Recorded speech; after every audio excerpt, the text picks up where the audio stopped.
Luxury jumps on a Boeing jet, leaves behind a family, no regrets. He's got a birthday, I'm your old Shanghai. Eyes are on Mrs. Lai, the reason why. While in Brisbane, the tears roll strong. Chinese whispers called him to Hong Kong. Pack up your bags and off you go. Leave behind the begging for the Luxury show. Archie flies where the dragon soared to romance Mrs. Lai until his balls are sore.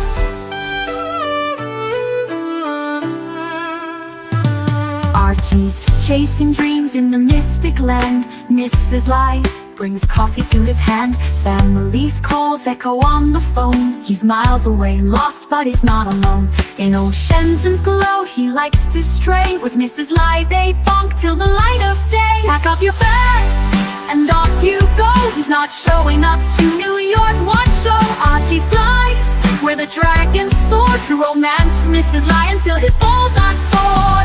Though the tears roll down in Brisbane town, Archie's 3-inch dick flops all around. Celebrations in the neon night, forgetting home he's chasing new Asian delights. Pack up your bags and off you go. Leave the begging for the beach ball show. Archie flies where the dragons soar to romance Mrs. Lai until his balls are sore. Weeks later, Archie leaves his playground. Comes back home, he's Brisbane bound. Comes up with stories that he's going bust. Has to fool the punters to gain their trust. Pack up your bags and off you go. Leave the begging for the beach ball show. Archie flies where the dragons soar to romance Mrs. Lai until his balls are sore. Archie spent the punter's money, he's in a fix. Spins a story that he can't eat bricks. All the lonely simps believe his scam. Grab all that cash, shove it in his hand. Pack up your bags and off you go. He didn't bother with the New York watch show. Archie flies where the dragons soar to romance Mrs. Lai until his balls are sore. Comes on streams, he cries poor again. His mate Tan gives him $5 grand, maybe 10. Archie thinks he's a big swing dick, cause the punters fall for his gypsy shtick. Pack up your bags and off you go. Didn't bother with the New York watch show. Archie flies where the dragons soar to romance Mrs. Lai until his balls are sore. Hello, Archie Luxury. How are you guys going today, guys? It's really going well. We're here on the Archie Luxury channel. I wanted to ask you guys something. Let's get a few. I'm going to send a few invites out. Who am I going to send them to? I've got, I always send one to Zeal. I love the Zeal.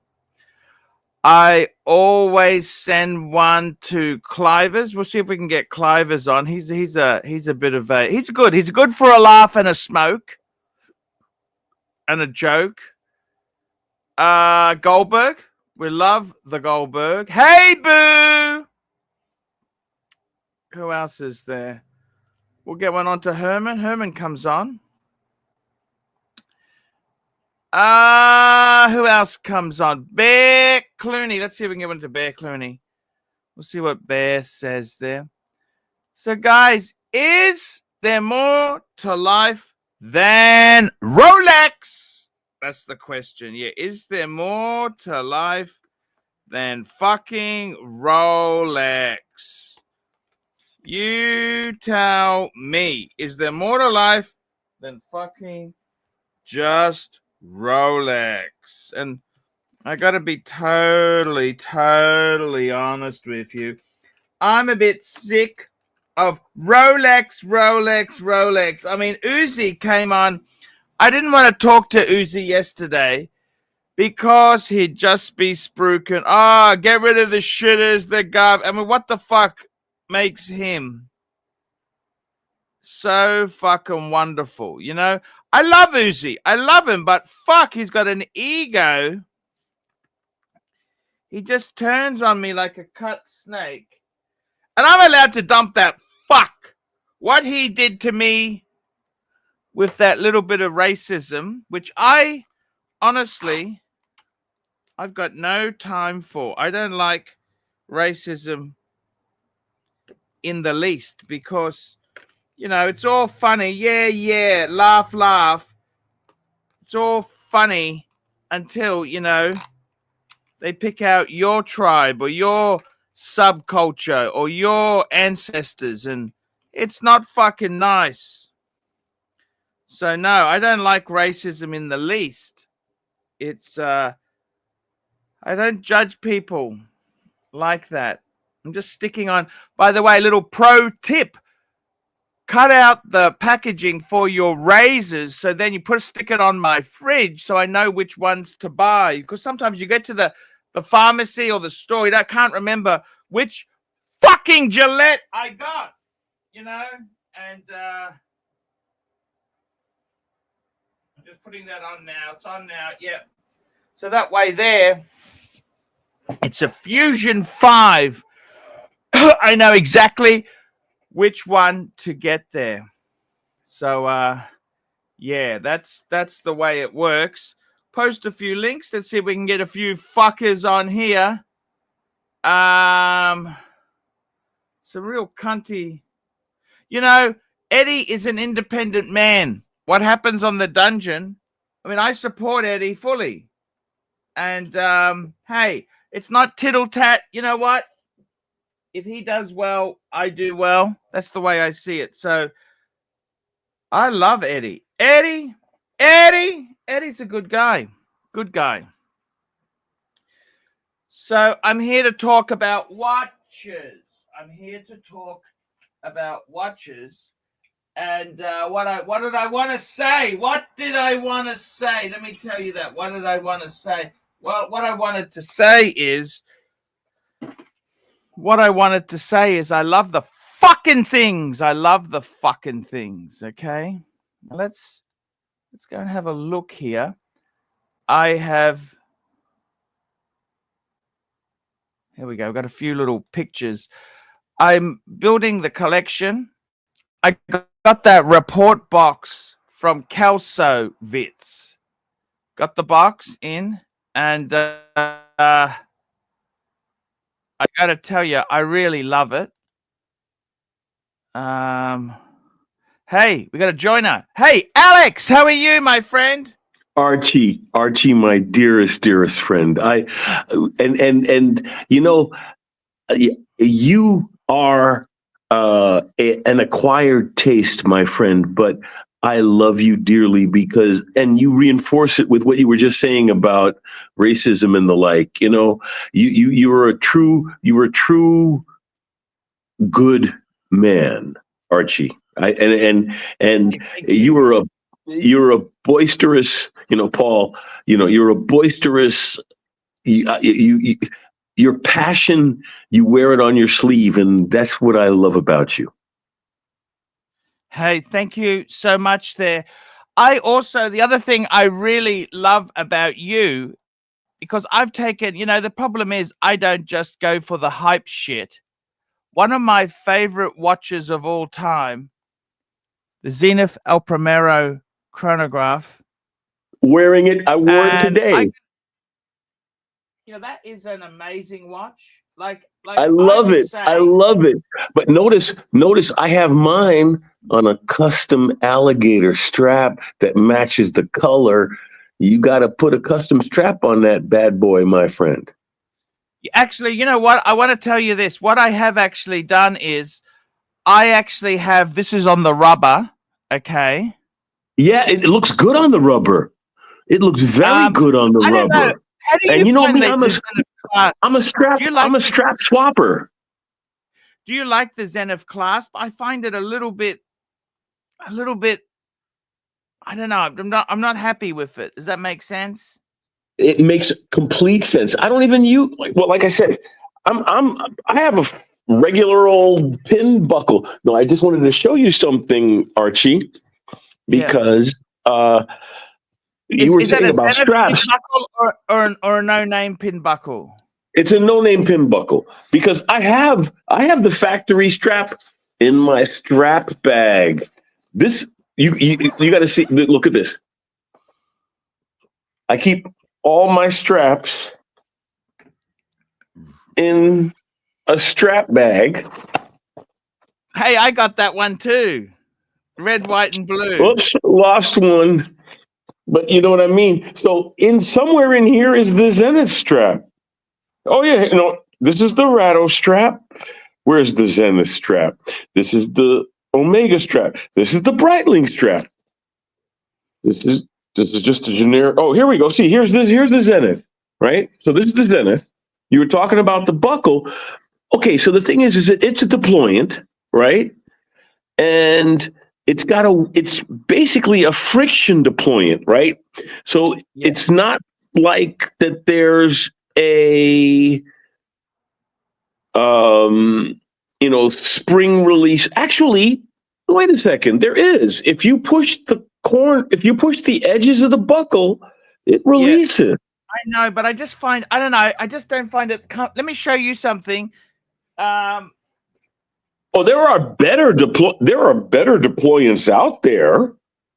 I'll give you that, my friend, all day. There are better deployants out there. But think about how many different kinds of straps there are, and I don't even have all the straps that I think I need for my watches. This is from Zenith. I have an original, except it's in blue leather. Blue. Yeah, but that works. There's a blue dial. There's a blue subdial on that watch, isn't there? I know it absolutely. Blue subdial. I bought this one. I don't know what it is, but can you get a Zenith Tang buckle? I want to get a Zenith Tang buckle. Yeah, but you know what? There's a difference between being refined and being a snob. And I like to think of you as being refined, my friend. So, for example, if in order to get a good strap, I'm willing to go with a non-factory metal because I got the factory one in the bag. So I would rather have a good, because come on, be honest. I recognize this may not be the best lighting and color and everything, but this strap works with this watch very well. Let me tell you, I think the Zenith, do you classify that as horology? Yes, sir, because it's a high beat. Yes. It tied with the Pogue Seiko for integrated self-winding chronograph. Yes. Because the Monaco is also a self-winding chrono, but it was a modular movement. Actually, to be completely honest with you, you're saying the race was on to make the first automatic chronograph. And it was a three-way tie roughly within a 6-month period. Well, actually, no, the Seiko doesn't qualify because that was only released for domestic market only. But they made it. Come on, they manufactured it. It existed. Euro snobs. See, come on, Archie.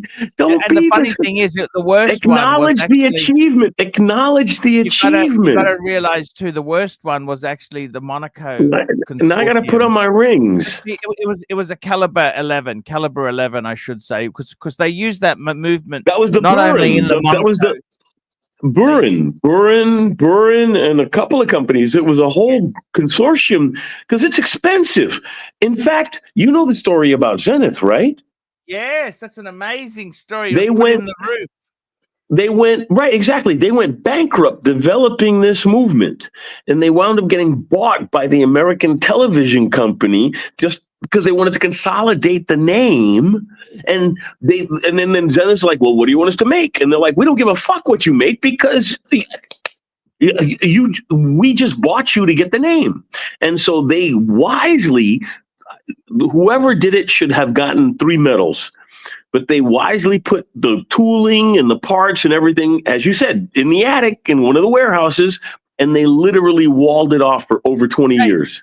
Can I show you something? I want to show you something. I've just come back from Geneva. Show me something, Archie. Show me. I would love to see you show me something, my friend. And one watch that I got a new strap for. I want to talk about straps. I'll show it to you. I'm a strap monster. I'm gonna go get I'm gonna get a custom strap for my Snoopy. Oh, those are both very pretty pieces. So that's actually my Panerai it's got a suede leather strap. Now, what I hated with the Panerai, let me tell you, is that the Panerai straps are big, chunky, thick monkeys. They're really rigid. Whereas this is I chose this one not only because I love blue, but also I love blue too. It works very well. It works very well with that watch. I love it because it's a soft, bendable strap. Just out of interest there, that's a watch I got for my wife. I was gonna say, I didn't think you were gonna wear that one. Yeah, no, that's a Chopard. It's a Chopard. Happy Diamonds. Yeah, Happy Diamonds. And I think it's a 36 mil. 30. I thought it was 33, but I checked the reference. It's 36 mil. And 7 diamonds floating. That means that you really if you could wear that with a tux. You could wear that. You could wear that watch with a tux. The Happy Diamond 36. You could wear it with a tux. Oh no, that's a lady's watch actually.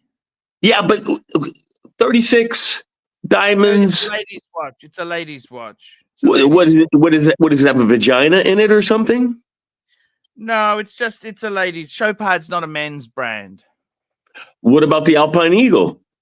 Yeah, I just hate that shit. You know what I mean? I like I got to be honest with you. I tell you, that's that Pam. I just love it on that strap. It just pops. You're gonna make me have a heart attack here, Archie. You know what? I love OEM straps. I love OEM. I like the original.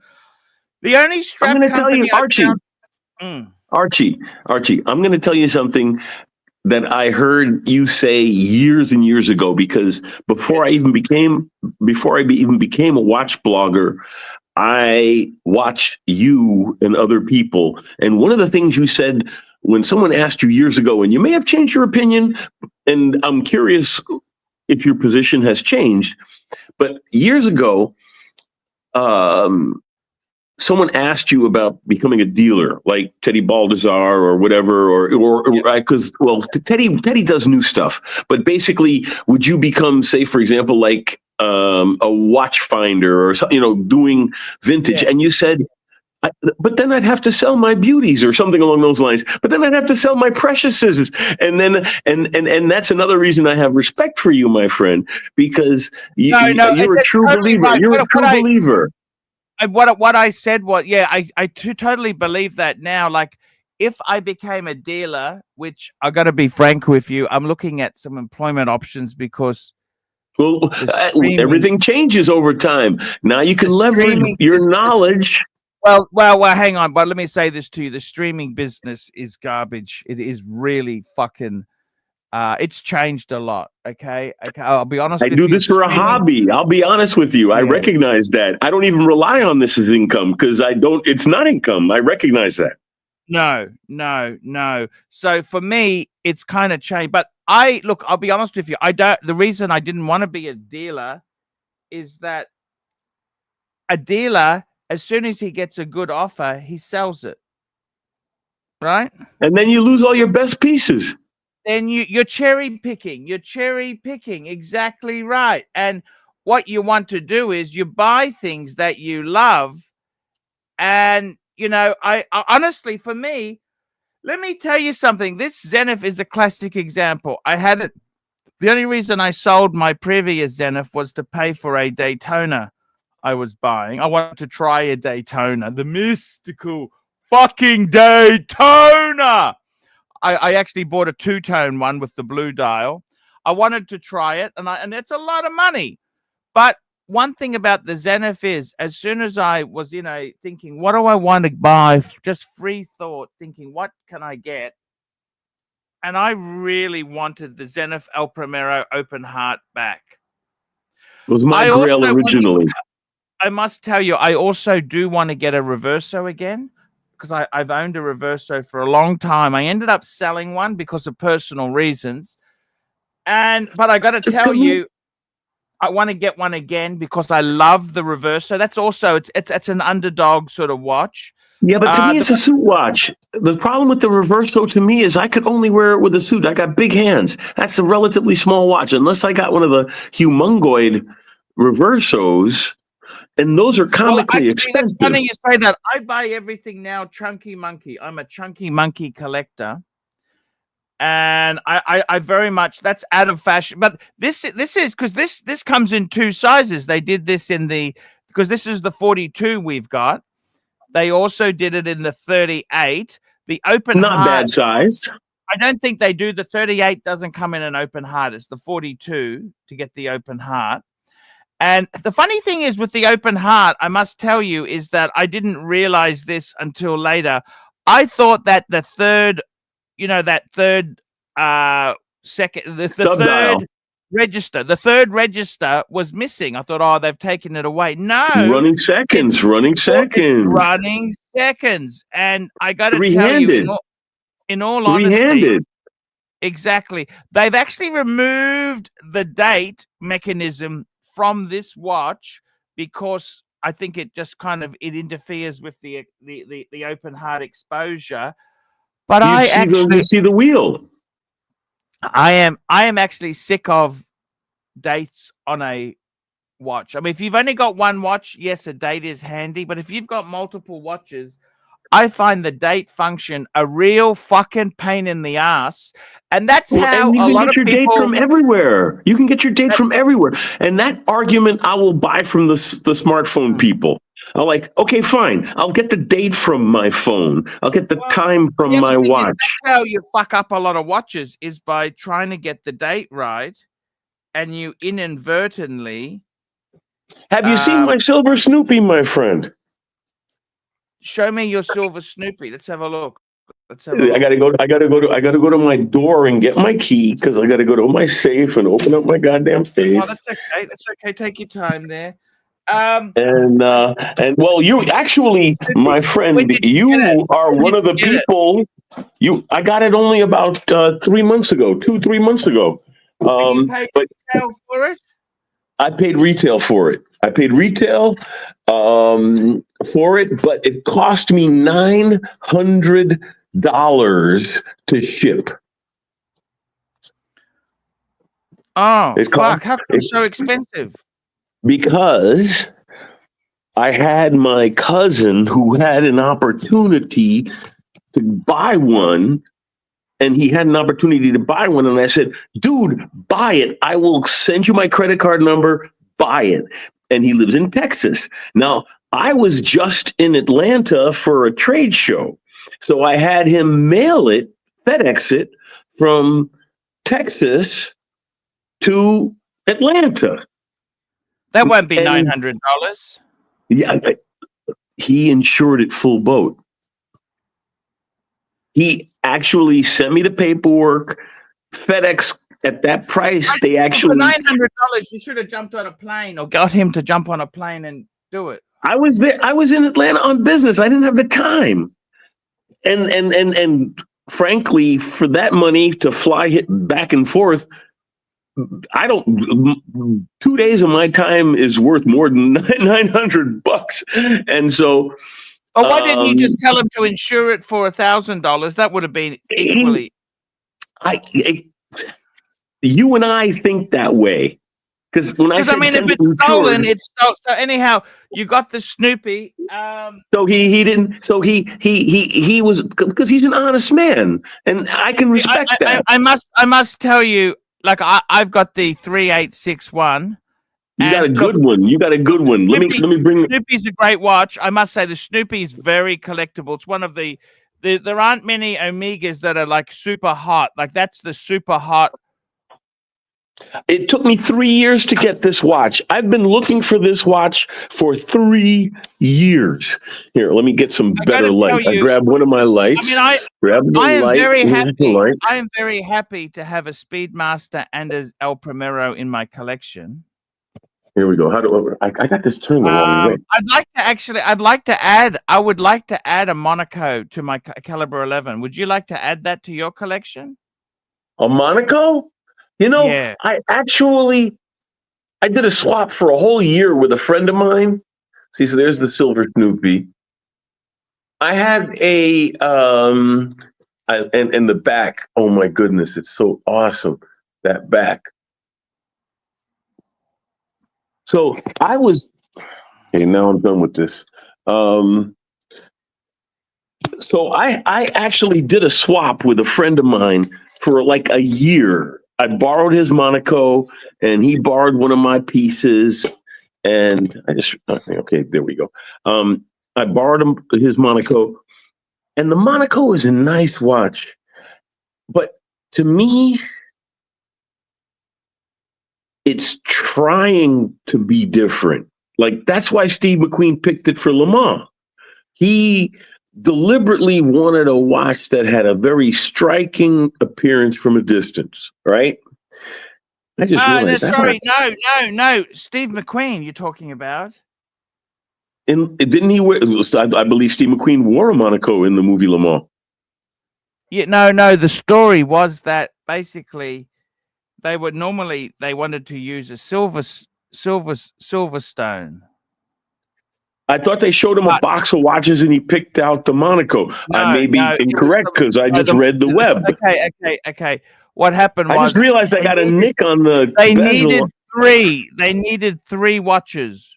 One for him to wear, one as a backup, and a third one for close-up shots. But the other watches in the choice, they only had two, so they just went with the Monaco and said, "Oh, okay, wear this." Oh, okay. He didn't care. He just wanted to look like a race driver, with the. Okay, well, no. I am enlightened. Yeah. I am enlightened, my friend, because he didn't pick it. I mean, I tell you, Steve McQueen. Would you agree he's probably the coolest man who ever existed? Yeah, him and Paul Newman. We got Mike the Snake. This is the third most. Hey, Mike, my friend, how you doing? Snake is the coolest man that ever existed. After greetings and long life. Yes, long live and prosper. Oh no, Mike. I was, for you, I have something I should have shown you earlier, but I'm going to show you this. You of all people would appreciate it because I have a car. Okay. Oh. It is not a model of a car. It is a car, but it is not a model of a real car. Is it one of those string racers, circle track string racers? Wow, it's got a little 2-cylinder gasoline engine in it. See, it just looks that way. It's a tether car. We got Terry joining us. Terry. Hey, Terry. By the way, Hey, Terry. I want to It's a tether car. It's a tether car, right? Right. See, so that's what I was that's my joke, is that this is actually not even a functional tether car. It's a model of a tether car. So it's a model of a model car. It's not a model of a real car. Well, it's a model of a tether car. It's made of metal. This thing weighs a effing ton. I paid €1,000 for this goddamn thing. But it's a model. Does it actually run? Does the engine run? No, it doesn't. It just looks like that, Mikey. No, it doesn't run. It doesn't. Can you see? There are no linkages. There's nothing. It's okay. It's still hella cool. It's great. Isn't it? It's a model. Mikey, it's cool. It's solid metal. It's a model of a model. But I knew you would appreciate it, Mike. Oh, most definitely. I'm sorry, Terry. I didn't want to step on your entrance. We were just chatting as you came in. Oh, you're muted. Terry's muted? Yes, Terry's muted.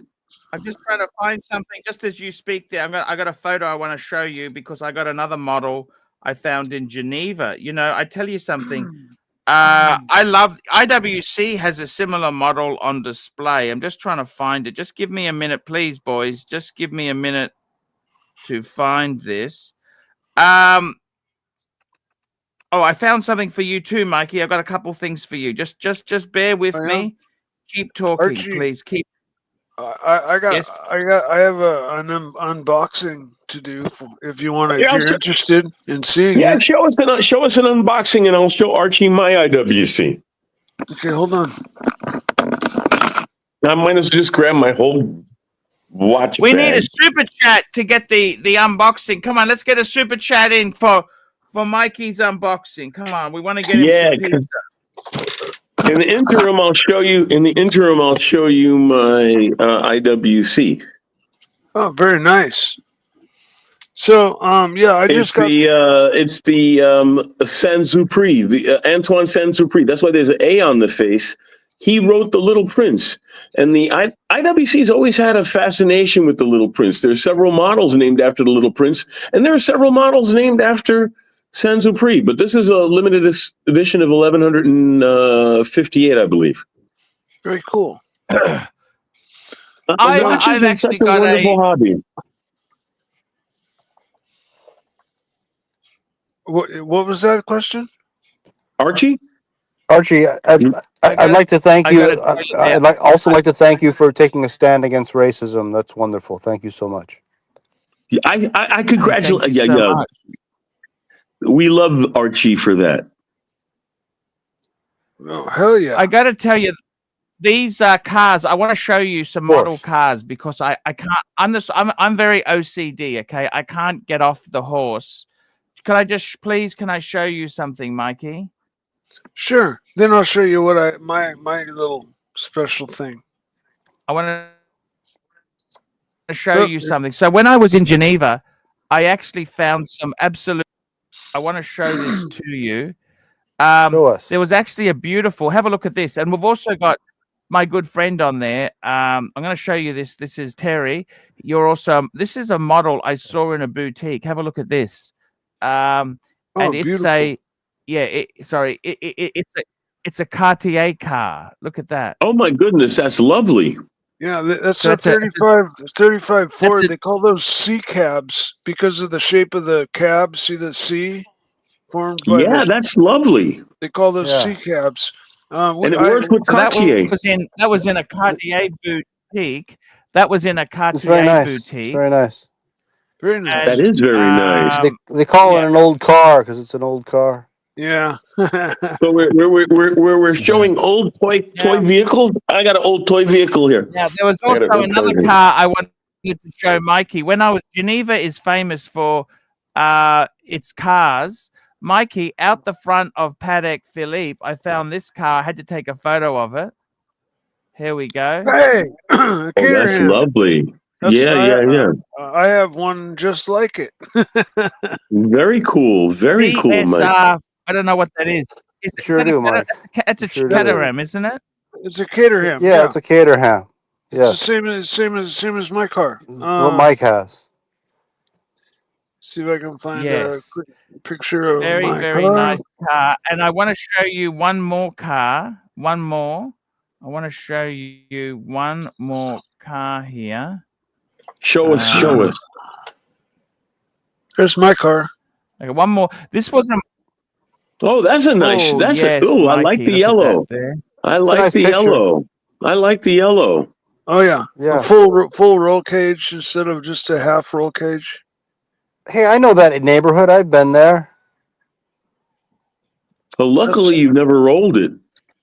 Oh, of course not. It's too low to the ground to roll, really. But yeah. So you're just showing off with that roll cage. Haha. No, I'm joking. Now here's Mike doesn't show off. No. I have a vintage Tiger tank still in the package toy. Oh wow, cool. That's probably worth a pretty penny in this package. Okay, what are we talking reality? Like maybe what, 100 euros, 50 euros? Actually, look at this, guys. This was 50 euros. Maybe car clock. Look at this. Alex, look at this car clock. I saw this in Beautiful. Look at this. That's beautiful. Gorgeous. Wow. You know what? You know what? Have you guys seen some of the MBNF stuff? This brand here. Yes. It's divine.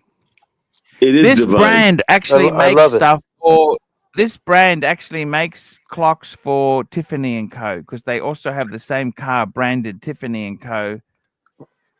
And were they Singer? Well, there were a couple of like MBNF makes some really cool car shaped, clocks and stuff too. I saw one shaped. I saw one shaped like the thing from Jules Verne, with all the propellers and crap.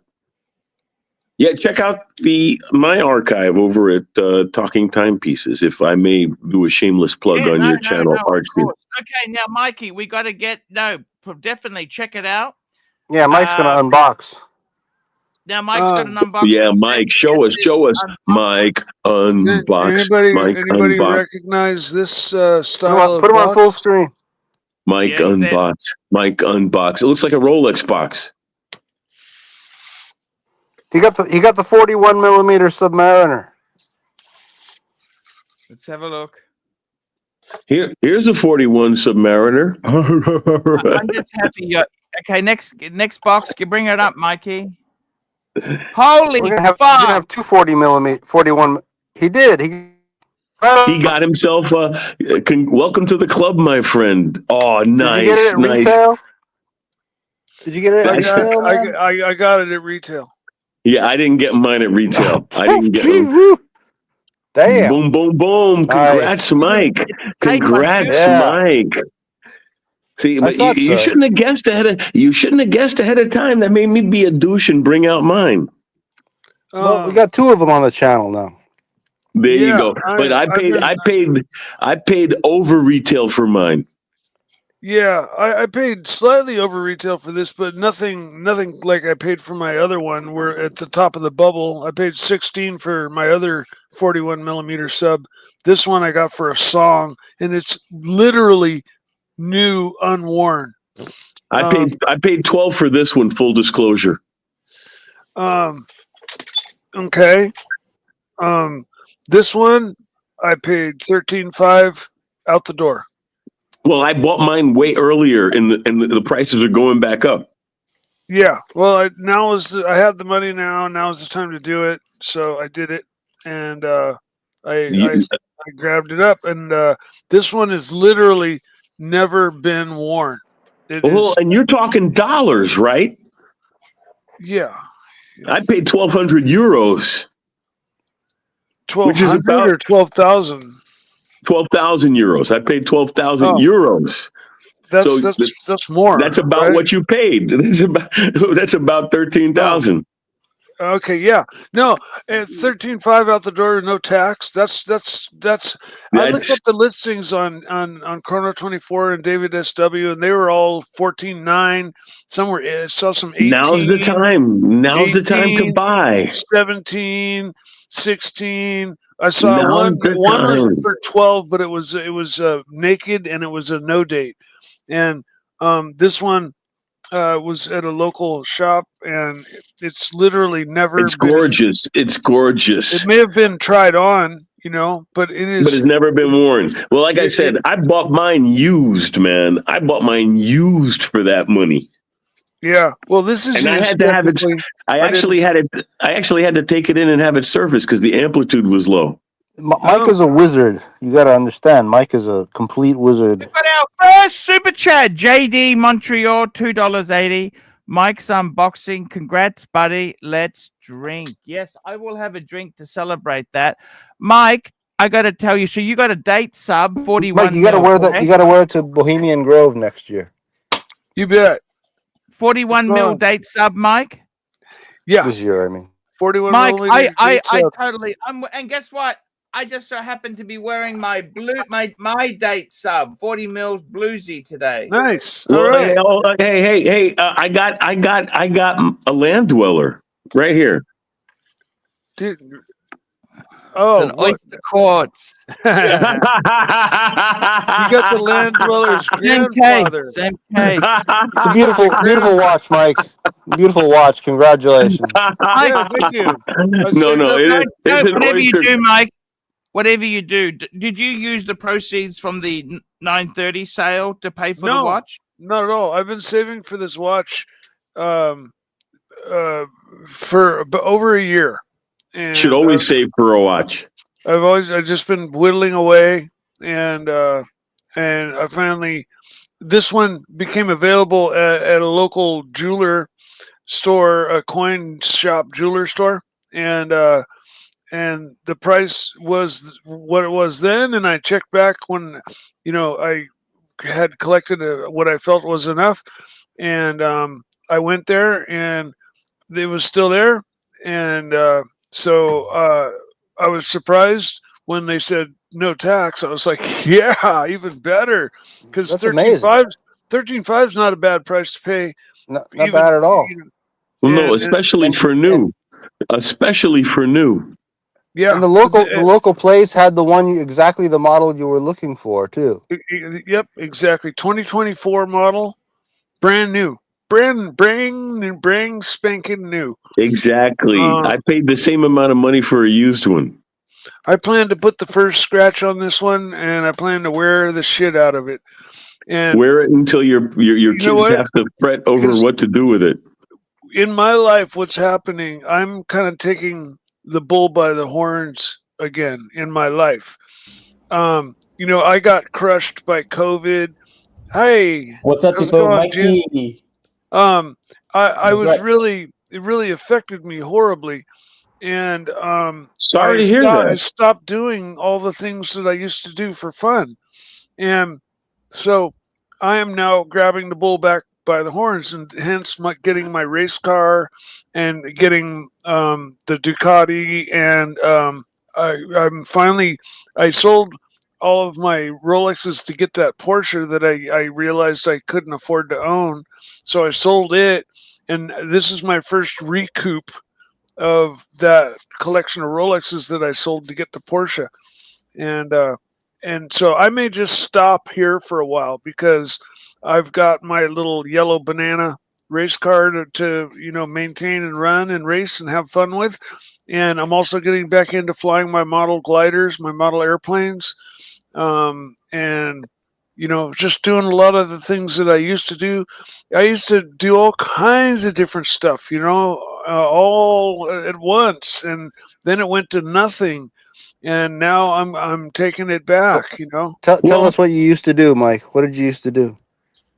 Well, I flew giant scale aerobatic radio controlled airplanes. Nice. Well, that's what I'm saying, Mike. Go for that shit. I mean, life is short. He's giving us a list of the things. Don't interrupt. Here's how I used to transport my airplane to the model airplane airport. Can you see that? Uh-huh. I strapped it to the top of my car and put the wings. What car was that, Mike? The red one. What car was that? Oh, it was a little Tercel. I mean, this is quite a few years ago.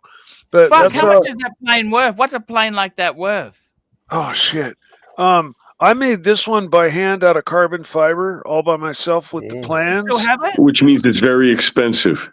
No, actually, yeah, it was way cheaper than the kit because I meant have someone else make something out of carbon fiber for you. How much would that cost? A lot of money. Well, how much? A lot of money. Do you still have it, Mike? Do you still have it? No. What happened to it? What I did is I bought some carbon fiber tubing from a company, a composites company. I used a lot of carbon fiber golf. I went and got there's like golf club shafts and stuff. Mike is Stradivarius. And, make no mistake. The fuselage I made out of the golf club shafts lashed together like a wicker chair with carbon string. And so the whole thing was this grid structure. You could stand on it. You could jump up and down on it. It was impervious. And it weighed nothing. It weighed half as much as the balsa version. And it weighed. How much would that be worth? What would that plane be worth, Mike? 5,000. A lot of fucking money. Oh yeah, probably 5,000 or more at least. I would have said 10. I was thinking 10. It had a 88cc opposed twin gasoline engine, so the plane weighed about 15 pounds, and the engine put out over 34 pounds of thrust. So it could go straight up as fast as it could go straight down, basically. Well, don't forget, there's a 10-time multiplier from the factory floor to the retail shelf. Yeah, well, like I said, I made this one from the plans. My friend bought the kit, kept the plans, and lent me the plans, and then I built this plane out of carbon fiber tubing off the plans. And the wings... Exactly. Yeah, It was a proven design with advanced exotic materials. yeah, it's called a Staudacher. It's a real famous aerobatic airplane. I think it's one of the most beautiful planes. Um, That is a sharp you know, plane. yeah, if Archie could go full screen, it's just a god awful beautiful airplane. I wish you could. Fuck, that's beautiful. What happened to it? You didn't tell me what happened to it. It crashed. You sold it, or what happened? What happened? No, no. I had an accident with it. Not really a crash, but eh, there was an incident that happened where the plane kind of on landing, I kind of didn't stick the landing, and at the same time, another friend had brought out his ultralight airplane, like that you get into and fly, and everybody was like, "What is he bringing that thing out for while we're flying RC planes? You know that thing's usually out until we're done, and then he gives people rides in the plane." And his so long story short, I came in, my engine quit, and I came in to land, and I still had my high rates on the controls, so they went to like nearly 90 degrees, so I could do really crazy shit.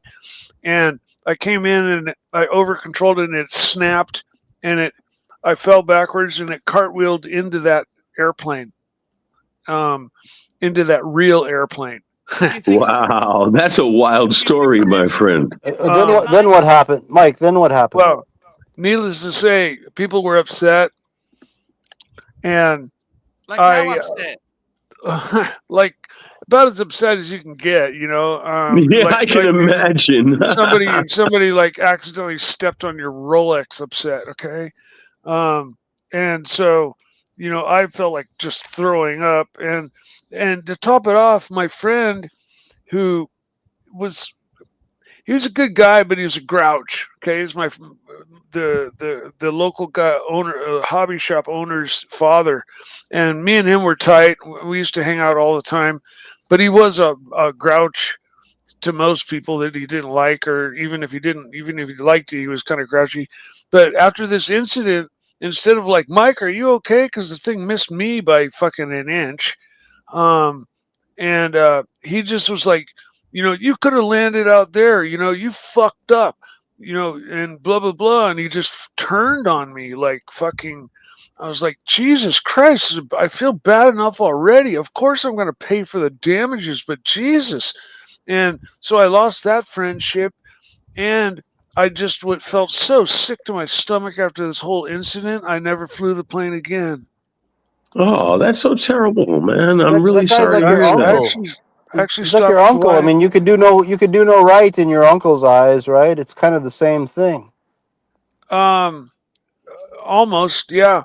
It was funny though, or not funny, but both the owner of the plane and my friend that defriended me were very heavy duty alcoholics, and so I'd agreed to pay like X amount to fix the plane, the real plane, and I'm just returned home from Seattle. I just cleaned up.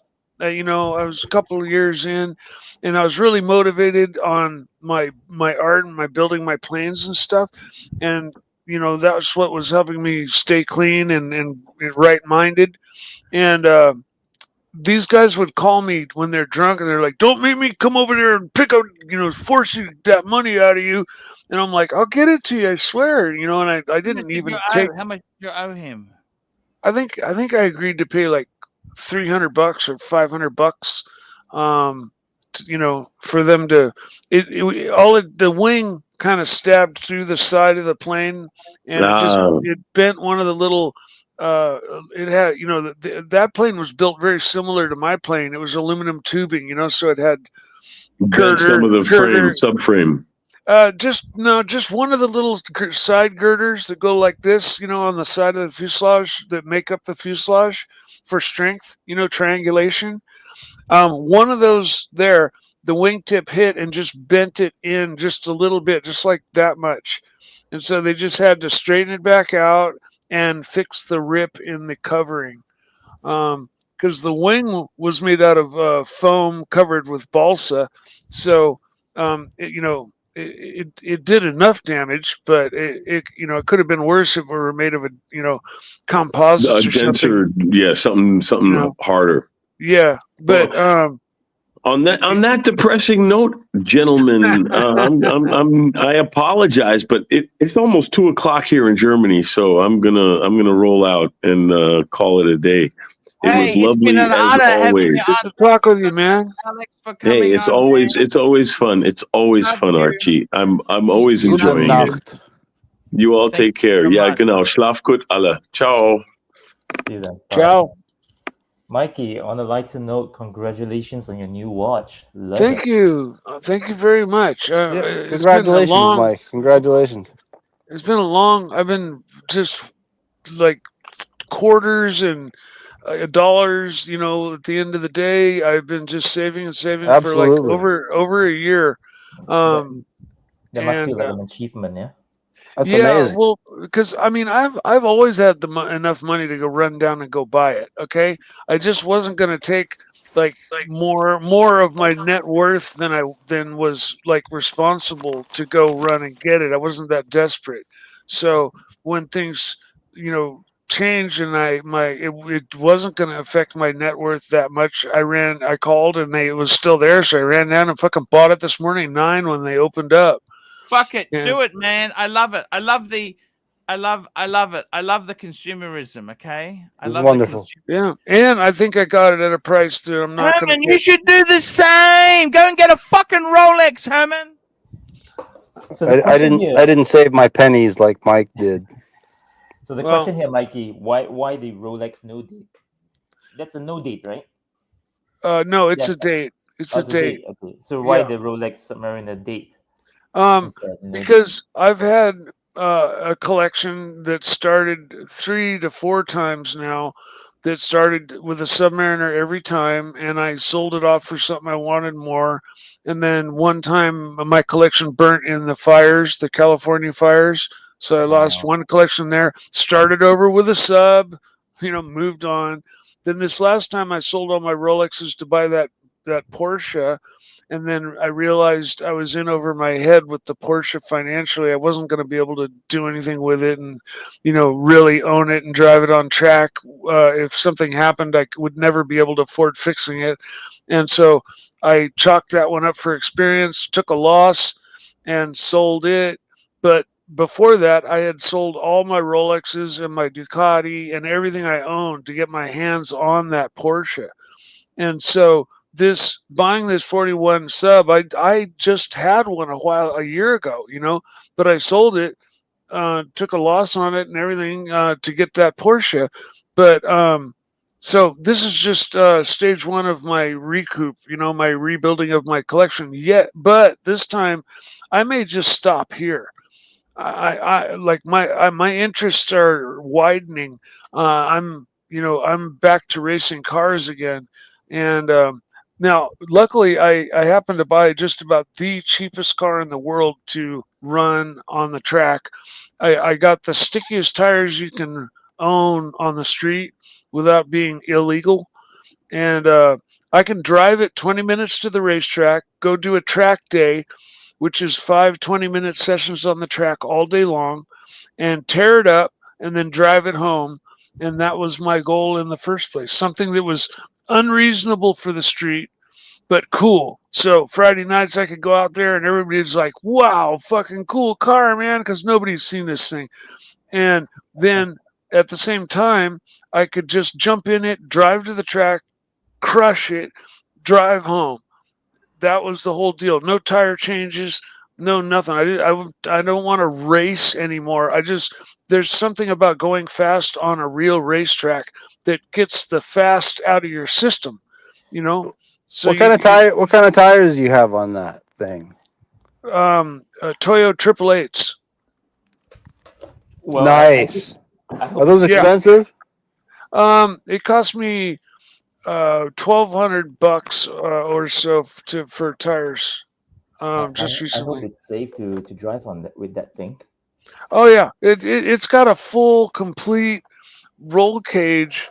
That is much. The picture that Archie pulled up. Yeah. of that dark Caterham. Well, that doesn't have a full complete roll cage. This my Caterham has a full blown roll cage on it, which makes it quite difficult to get in and out of. Here's a good view of the roll cage. If you go full screen, you can see the roll cage is much more race, much more complete. You know, Right. Got it. it Yep. goes over the top and the sides and everywhere. It's not Right. just this thing that goes up and over behind your back. So you're Um, totally safe if you roll that thing over. You'll be safe. yeah, it's got 6-point seat belts. Herman, it's never good to roll. Do you understand? What'll happen is you may not die. There's still a fifth. Herman, You probably break a few Herman, ribs. totally Thank God he safe. won't die. Thank Herman, God. Herman, totally safe. Let me tell you this, Herman, totally safe. That doesn't exist on a Caterham. Do you understand? I don't know about that, Archie. Mike's a good driver. He'll be okay. The cars are like insanely, structurally strong. And when you're strapped in with wearing a helmet with 6-point seat belts, you watch racers every weekend go into the wall at 120 miles an hour and they crawl out. That's because they're wearing a Hans device, which I have, a head and neck restraint device, and a racing helmet, and 5-point, 6-point seat belts. So over the shoulders, around your waist, and 2 up over your crotch. But it's two, so it doesn't split your nuts. There's 5-point and 6-point belts. The difference is the one that goes up from the bottom of the floor over your crotch is either 1 belt or 2 belts that gives you room to squish. But in any case, it's got 6-point belts, and yeah, if you're strapped in tight, you can pretty much watch those crash clips that somebody was pulling up the other day of Caterham race class crashes of them going end over end and shit like that. And yeah, I would I want to tell hopefully you a new toy. crawl out. He's good as long as it doesn't catch on fire. Mikey, I got Yeah. a new toy. It's got a toy fire too. system. I want to show you something. I got a new toy. Cool. Um, Watch. Toys new are toy. good. I got a stamp, a wax stamp. I'm going into nice. wax stamping shit. You know what I mean? That's classy, man. When you get Yeah, a letter stamp. that's been I'll actually, and what I did is, Mikey, I got some pallets of wax, so I can make any color I want. Now, the problem is you look like a bit of a heroin user because I'm using a spoon to heat the wax. You know what I'm saying? yeah. Mikey? Oh, no worries. You're not, so no Let me big think of deal. a good color today. What's a nice color? I'll go for this. No, did they just use regular like candle wax, or did they have a wax like there's that one liquor No, that you put them into the spoon. I'll show you how it works. Okay, so basically, it's like wax you mixed put with a plastic or something. you put it into the spoon, and you just use a cigarette. So it's like you'd get a hit. It looks very druggy, but you know what? All I'm doing is heating wax. I understand. No worries. Okay, so you liquefy the wax, and then you pour it into. No, you pour it onto the leather. You drip it onto the leather, and then you smash. I've seen them in the form of a ring, So the guy goes like this and goes and pushes down and makes his imprint on that hot wax with a ring. Well, I've got the stamper. See? Yeah. The stamp, yeah. I'm just saying, I've seen the stampers. I'm getting a special wax pot soon. I've ordered one on eBay because this is too thick. The spoon is a little bit thick, so it takes a lot longer to melt this stuff. But It's a good. Have you ever played with this, Herman? Herman? With what? Herman? Wax? Wax. Wax. Japanese love wax. You know that?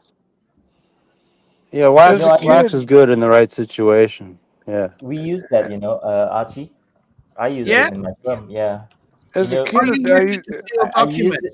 Yeah, you've got this, when you draft a will or something, and then you put it into an envelope, and so you use the wax as a seal to make sure that the there you envelope go. stays sealed. Yeah. Yeah. So we use that in my practice.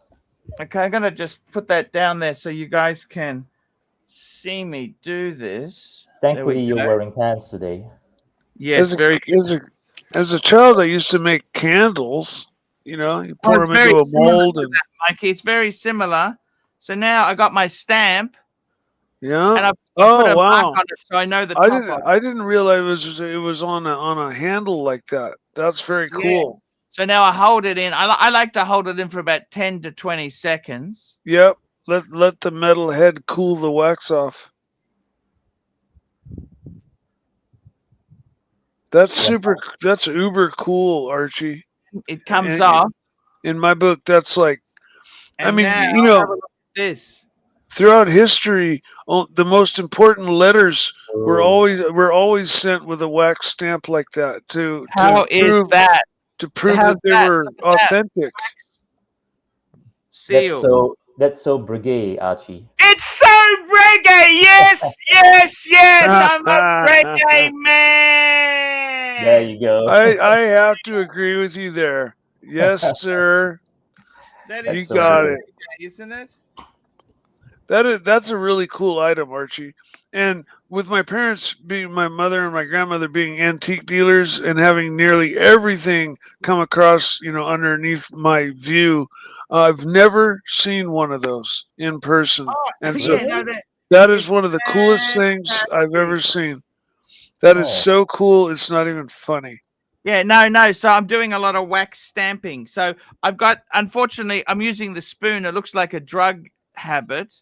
Maybe you can But find a little, I gotta return this spoon to the kitchen. This is one of my wife's Yeah. good.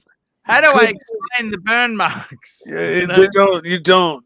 You can polish it, but they won't ever come off completely. Oh, that's okay. I'll just say it was. Basically, Look, it is what it is. I've got a special. There's a very good little pourer. I've got that coming actually. yeah, very cool. Just Very a funny cool. point, guys. Archie loves to play wax so much that he's gonna wax himself. Well, he probably likes it. Like he's Don't probably like Don't laugh. having wax actually, dripped with all the over nose hair himself. removal, Oh the nose- yes, I've thank actually- you, Believe thank it. you. This is wax drips all over him. Believe it or not, Thank I've become you. addicted to the pain. I've become addicted to it. I like doing it. Oh, you're sado. Oh yeah, no, it's a phenomenon. It's kind of a fetish, if you will, of a lot of people to get wax dripped all over them during, or No, well, that not. doesn't really. I'm just telling you. I just kind of the pain is kind of. I can manage the pain. I kind of. It's kind of Sure. interesting. Yeah. Speaking about it, Yeah. brigade. Breguet How's man, Watches and how are Wonders? you? Speaking of Breguet men, I'm all right. How's Watches and Wonders? Welcome back, by the way. I didn't catch you last week. you know what? Breguet was really friendly. Can I say that to you? They were really, really friendly. I spoke to the Breguet. I'll just show you some other stamps I've done there. So that's a different color. You can have different color. Sure. And see the gold? That's with some gold trim, actually. We can put gold. Before you put your stamper on the wax, you can actually dip it in gold to give you the gold. Is that gold leaf? I don't like it. I don't actually. It comes off. It's not. It's a bit. I'm not going to do that anymore. Here's a blue one, Interesting. and that's the one I did today. So yeah, there you go. They're very, very interesting things, and really cool idea if you want to improve your Breguet man. We're Breguet men. You understand? We are Breguet. Reggae man. Yes. Hey, reggae. Mike, what is that body made out of? Is it fiberglass? What body? The caterum. The caterum. Oh, well, it's the frame is a full tube frame, metal steel chassis, and then the bottom half of the body is made of aluminum, and then the front bonnet, which is just a one piece, the whole thing folds open forward, kind of like an old Aston Martin or something, or a Corvette. The whole front end tips forward, and to allow you access to Mike, everything. how thick is the fiberglass? And that part's fiberglass. It's not horribly thick, but thick enough to absolutely hold its shape over. I mean, the car's not new; it's like 15 years old, and the body is immaculate. Not immaculate, but the fiberglass is perfect and in no need of anything except polishing. And the aluminum body's got its scratches from just being used. You scratching it with your foot when you get in the car. It's quite difficult to get into, but I'm gonna have a drink to celebrate. I'm having a Talisker Sky to celebrate the watch that you've bought, Michael, because that is actually. I'm only having a little bit because the super chats have been lousy. But I got to tell you, that is a fucking beautiful Rolex. Thank you. Wear it in good health, Mike. Wear it in good health. I will. Yeah, Mike. That in good health. Yeah. I really felt kind of naked without at least one Rolex. I had, my Orange Monster, and I've got my Samurai, and I've got my Pogue. And it's just like, and now that I've got one of my Rolexes back. By the way, Erwin, I got a gift from Breguet. Did you? What is it? Ta-da-ta-da!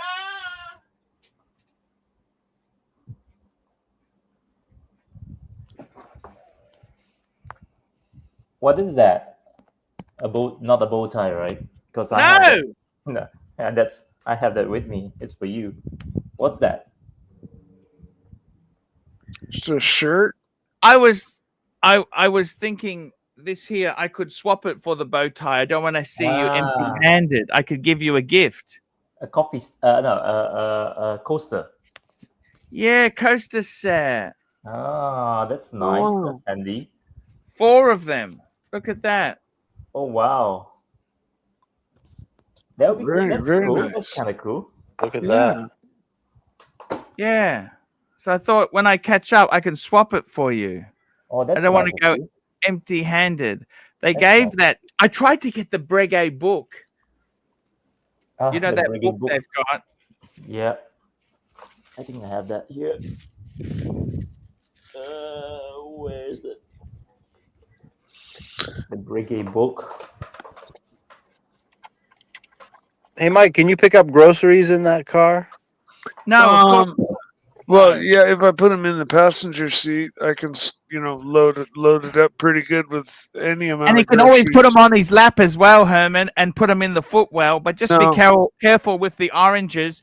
You don't want the oranges to get jammed under the accelerator pedal. No, there's no room. In fact, I have to wear my racing shoes because the footwell is so skinny. If I wear my regular tennis shoes, when I hit the brake, I hit the gas pedal at the same time. It's really tight. What brand of shoes makes racing shoes? There's lots of different brands. Mine are made by a company called Lico, and they look kind of like wrestling shoes. They're really tight around your foot, so your foot is no wider than your foot, and they're really skinny shoes compared to like regular tennis shoes where the sole flares out from the sides and is much wider, much fatter. And so I do have to wear these when I drive that car because you don't want to like panic stop and grab a handful of throttle at the same time you're hitting the brakes. The throttle will overcome the brakes and you'll just zoom forward. Yeah, that would be We got a bad. super chat. Super chat. Yeah. It's an unreasonable car for the street, but it does work wonderfully for the street. It's registered and insured and legal. We got a super But chat. The Undertaker, $3. Welcome back to the Rolex Subby Club, Mike. Yes, thank you. Thanks. indeed. Good to be back. Yeah, And guys. we got Biff H, $12. Congrats on the new watch, Year of Mike the Snake.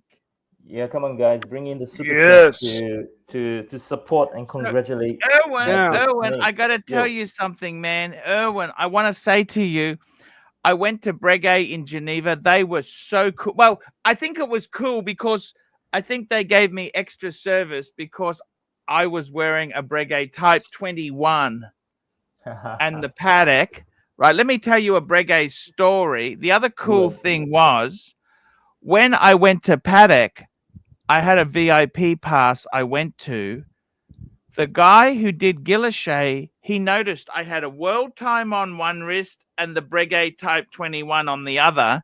Yep. He told me he started his apprenticeship. He'd been at Breguet for 16 years before he went to paddock. Wow. Wow. That's a And lifer. he said he likes he loves Patek, but he always remembers Breguet. It's so special. No wonder. I mean, Well, he with stays all the anywhere trainings for and 16 years, you know. And I You tell you what, either I'm must have really been paid falling in really love well or liked working there. wow. Mike, can you put the watch on your wrist? Sure. I This gotta watch pull it here, on the Erwin, spot. this is the one that Thomas Burnett, that's his dream watch in white gold. He wants it in white gold. I just love it. I love it. We've got another Nice. super chat from Mr. GMT, $5. Happy Easter to all my sexy friends. Stay sexy. Good Christos Friday, guys. Anesti. Good Friday. Happy Easter. Christos Anesti ek nekron Bring in the super chat, panaton guys. Congratulate Mike on panaton his birthday. patisa. Mikey, will you ever wear your Rolex racing? Oh yeah, no problem. That's like asking the question, will you ever wear your Rolex to go diving? Driving the car or diving, no problem. Working on the car, I would take it off. But as far as driving it, no, I don't have no. I have complete confidence in the He's durability got the and roll ruggedness. cage, Herman. He's got the roll cage. There's no problems. He's got the roll cage for safety, Herman. He's all good. You wear a helmet? You don't even need a helmet with that roll cage, do you? I do wear a helmet and also a head and neck restraint device called a Hans device. You ever heard of those? No. They're I think I saw that in Die Hard, the first original Die Hard, the Hans device. I don't know. It's a racing thing. It's horseshoe shaped. It fits over your neck, and when you put your shoulder belts on, the belts go over the flaps that lay down on your chest, and then you have two straps that go from the back of your helmet to the back of the Hans device. So when you hit something head on and you go forward, and the Hans device, because your helmet has the straps on it, okay, they pull on the Hans device, which is held by your seat belts. And so it keeps your head from going forward and has like saved thousands of lives. Because otherwise, you hit something hard enough, you might be strapped in like a Indian baby in a papoose, but your head goes boing, flies forward and bounces back. You're wearing a heavy helmet. I got a present for you, Mike. I went to the supermarket and I got a present for you. Oh, what? I got a present for you. It's the only thing that's cooler than a Caterham. Okay, there is a car cooler than your Caterham, Mike. Oh, there's lots of cool cars cooler. No, let me show it to you. Can I show you the car? Sure. Here we go. Oh, look at that. Yeah, the old three-wheeler. The Morgan three-wheeler. Morgan, yeah. Now, I've seen another three-wheeler that had like a Harley Davidson engine on the very front of the car, and Yes, I'm not sure what that Mike. brand is, but that's another three-wheel car that's similar to that. I got to tell you, Erwin, I went to Watches and Wonders. Look, I tell you honestly, Erwin, Yo. look, it was great to go. I met a lot of good people there. It was a lot of fun. However, let me say this to you. Sure. It's very difficult. They're very cliquey. Like what you want if you're going there, especially if you're traveling as far as me and you would travel, you need to have VIP invites to the parties, the private events. Right. So those are invitation only. So I went to a Louis Vuitton one and I went to an event at Bucharest. Yo. So I could have also gone to a Cartier one, but I had enough by then. But what I'm saying is those events are really cool, but they're only selective. You're not allowed just to go to them. Yeah. So, you know, I tell you honestly, I also got VIP tickets to Paddock for the handicrafts. Yep. And as a VIP, they let me take photos, do anything. But if you got normal pass, they didn't really treat you as good. Okay. What? You mean you can't even take photos if you've got a normal No, pass? you can't. But if you're VIP, this one lady, she even brought her little puppy dog in. The dog could have shit on the middle of the showroom and no one would have cared. It's kind of strange. You know what I mean? Like, it's Switzerland. I'll be honest with you. It was great to go. Watches and Wonders itself was really good, but there was a lot of queue. You got to queue up. The queue up for this. And everything is behind glass. So that you could make appointments. I didn't do that. You could have made appointments where you can actually touch and feel the watch. Yep. But you know, I'm more of a vintage collector. Like I buy stuff secondhand. I wasn't really, you know, for me, I was happy to go there just to have the camaraderie and the friendships. I found out Bart Gronefeld is a fan of of my videos. He's very cool. That's cool. I met Roman Sheriff there. He was cool. I met, you know, it was a really good time. But I gotta tell you, I met the guy who does, you know, he used to work for Watchbox. What's his name? The guy who did what's his name? Morgan. What's his name? Gronefeld. No. The guy who does he used to work for Watchbox. Oh, not Watchbox. Watch. You know the one that he always had. Sorry. Watchfinder. Watchfinder. Yes. Andrew. Yeah, he was really cool. You still milking this Geneva thing, dude? There's a lot of people that went there. You're the only one still talking about it. Hey, how are you, fuckhead? Seriously, man, how long are you gonna milk this for? Hey, why don't we just talk about you and your gold Nobody Rolex gives and a your fuck, fucking Archie. ego? No one fucking This is cares what about happens when Geneva. you're 5'4". You had your fucking time and you talked about sausages and food the whole time. Now you want to talk about real. We don't care no more. Hey, What? Uzi, why don't you go fuck yourself? Go fuck yourself, fatty. Why don't you fuck yourself? Fuck yourself. Yeah. He's gone. I got to tell you, it's really Geneva itself. Was it worth going? Oh my Look, it's goodness, really that nice. offended my delicate sensibilities. Yeah, it was You're good right, to Herman. go, but unless you've got those, I think if you went with your wife, Erwin, Yep. you wouldn't have got the VIP invites, and then you know it's kind of you think, it's nothing special. Gotcha. I got it. So if I were to go, I should just go alone without her. What you need to do is you also need to. Well, there's no ladies there. Believe you me, there's no lady. The ladies are fucked in Geneva. Geneva, everything is hookers are expensive. Everything is expensive. They're not into watches But anyway. the thing is, what I'm trying to say is, if you went there yourself, I would highly recommend for you. You got to book with the brand's special VIP access. You go to Brega and say, I bought a Brega, I want access. You go to all the brands and say, hey, what can you give me? Because they can arrange it. You got to arrange it before. Look, I didn't want to be tied down. So I didn't do that. But I went to a few VIP events. It was fun. Would I go there again? look, it's a bucket list thing. I think once is enough because it's so expensive to go there. Like the air ticket was nearly 3,000 Australian. Oh, And the accommodation was 2.5 Australian. I can only imagine. You get a taxi from Geneva airport to my hotel was about $100 Australian.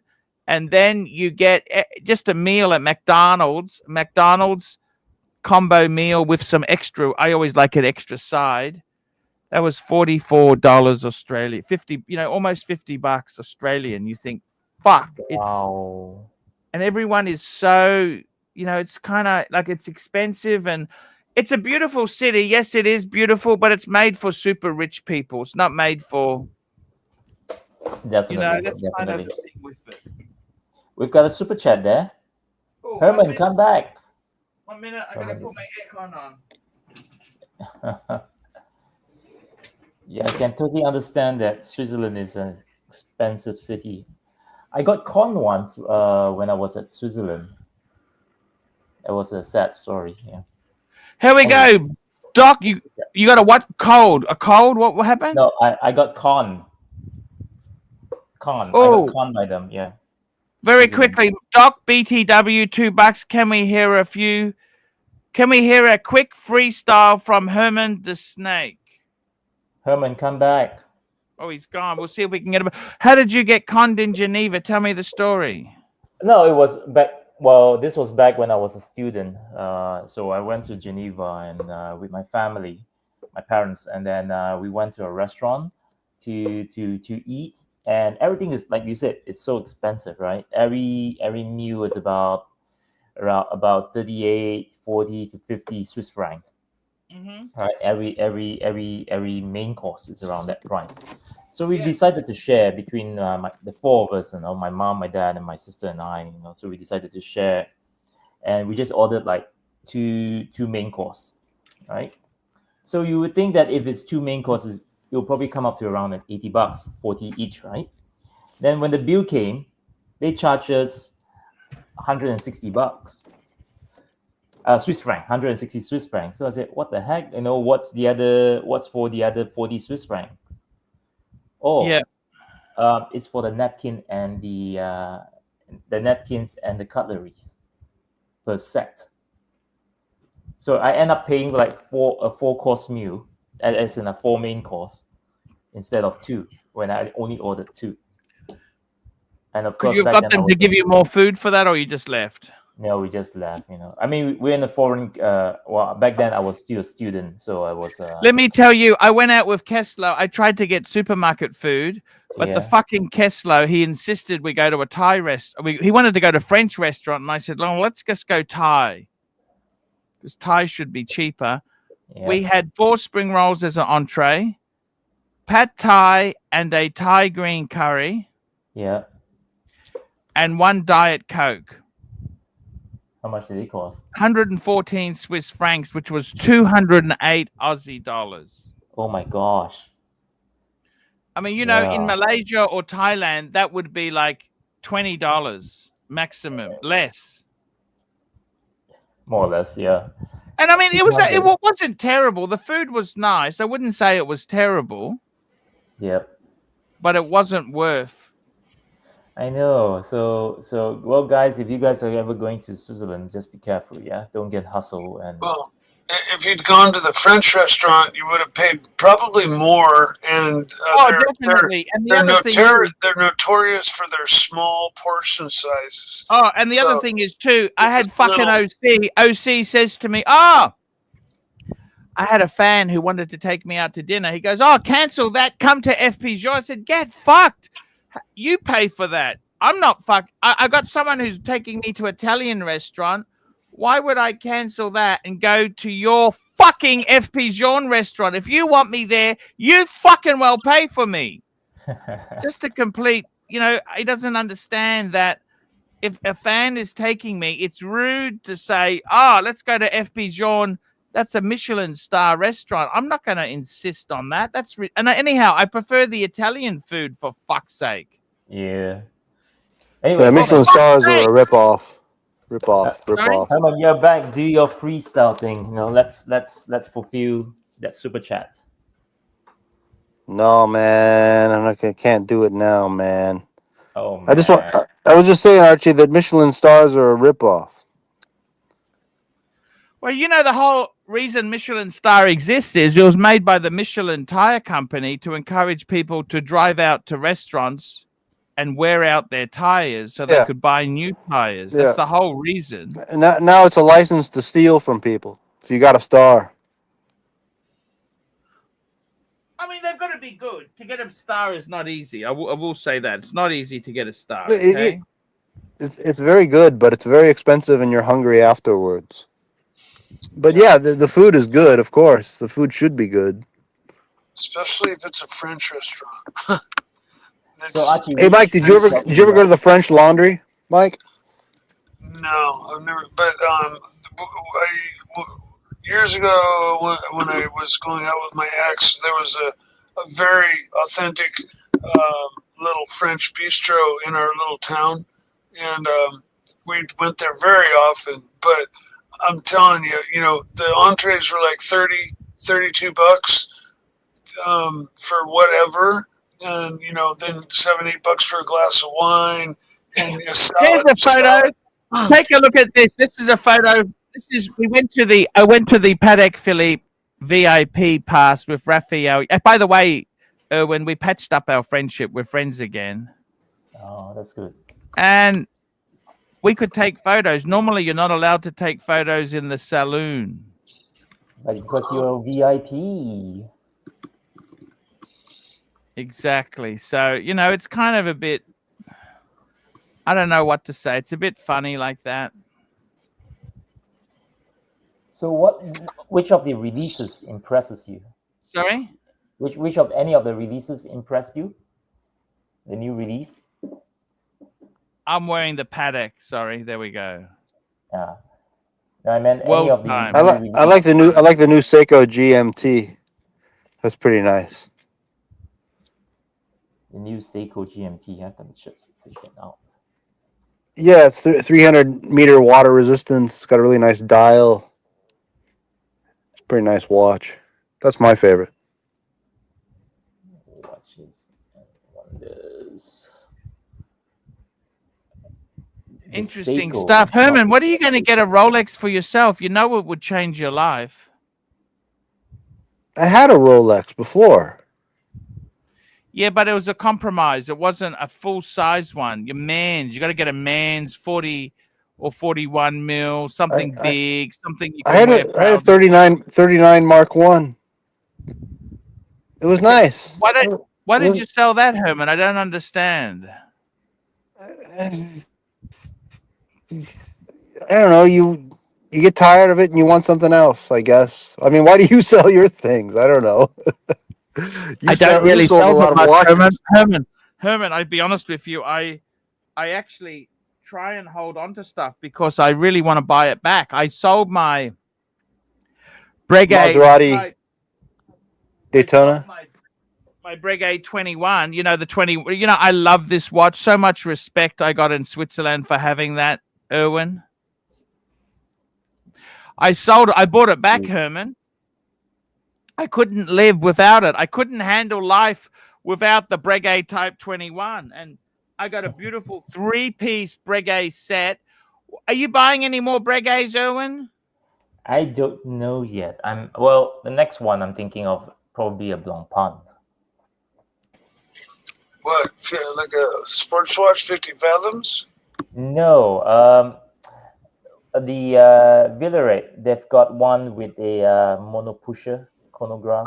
Okay. With an annual calendar on it, so it has the whole shebang in it, but it's a mono pusher. Wow. I'm thinking of that. Yeah. Very cool. And it's very rare, you know. It's very, very rare to have that. We need to have a meeting at Mike. We need to have a meeting at the French Laundry in Yountville, California, for the Archie Luxury Group. If we have a lot of people, we can get a reservation. They don't give reservations to only 2 people, but if we get a lot of people, like 4, 5, 6, 7, 8, we can get in there, man. We can have a party.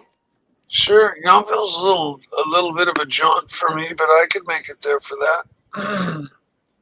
It's one of the greatest restaurants in America, supposedly. Is it?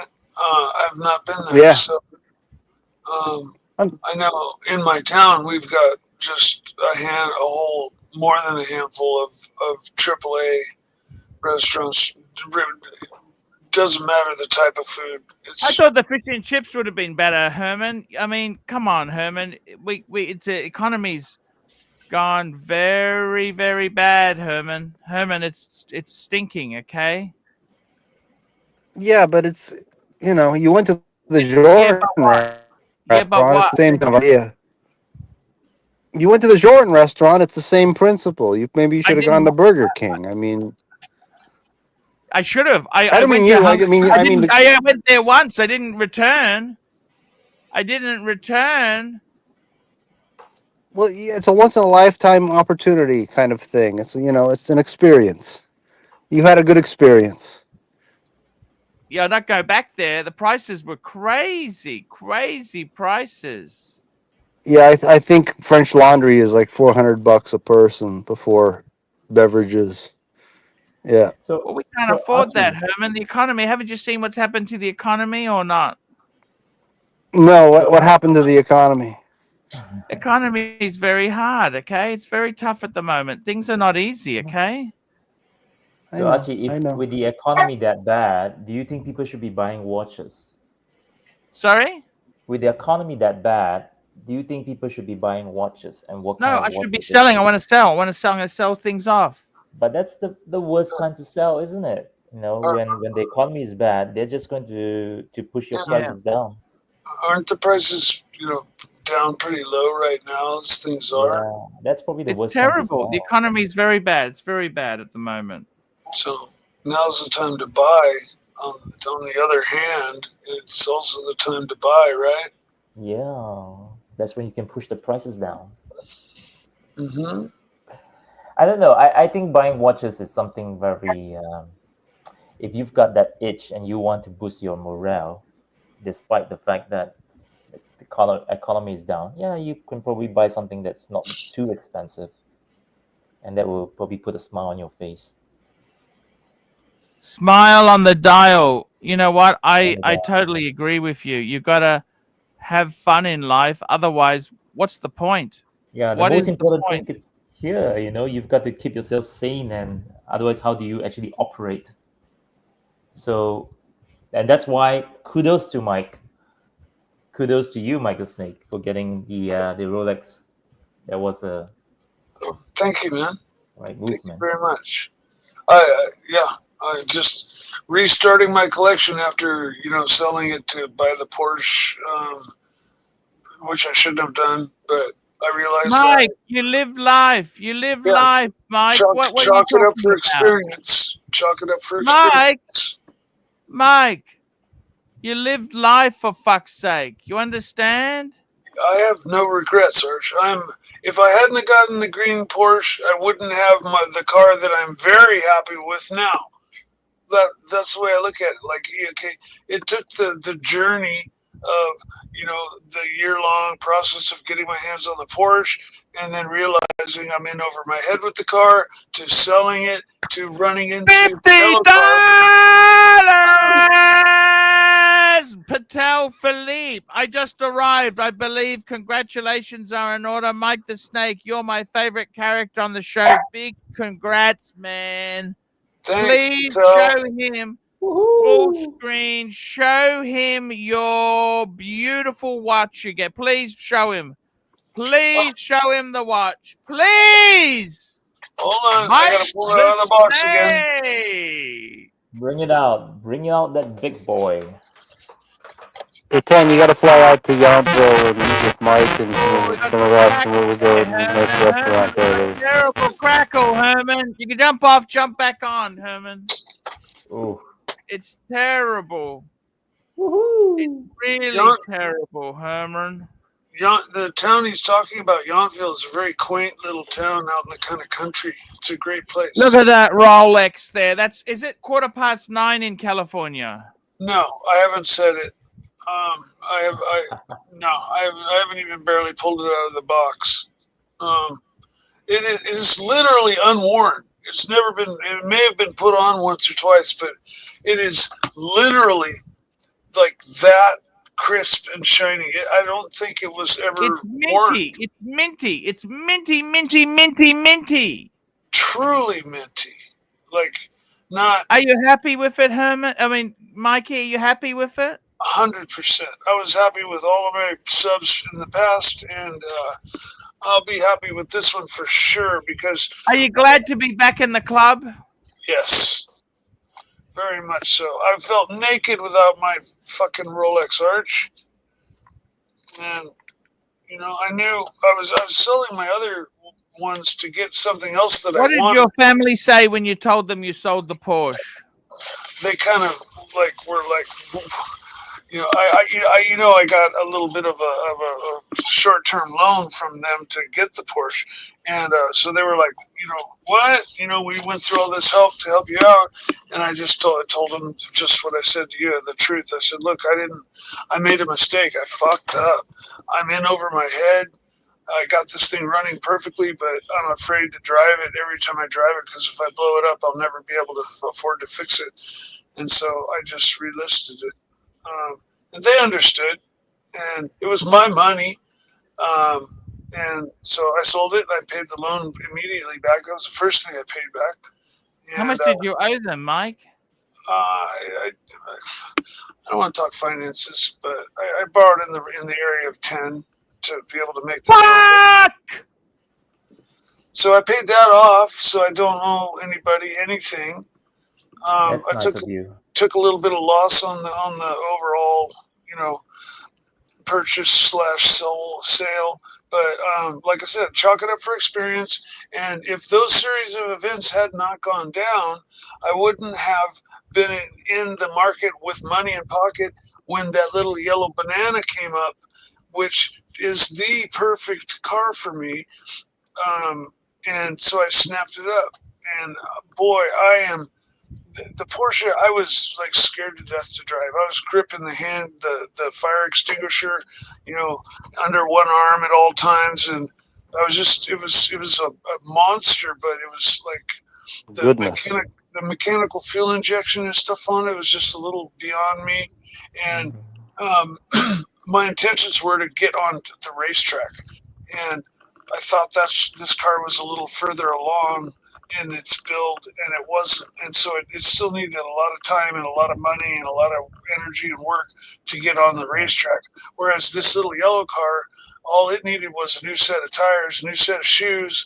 I got to check the brake pads because they wear quickly on race cars, but I got spares, and it's ready, it's done, it's dialed, it's solid.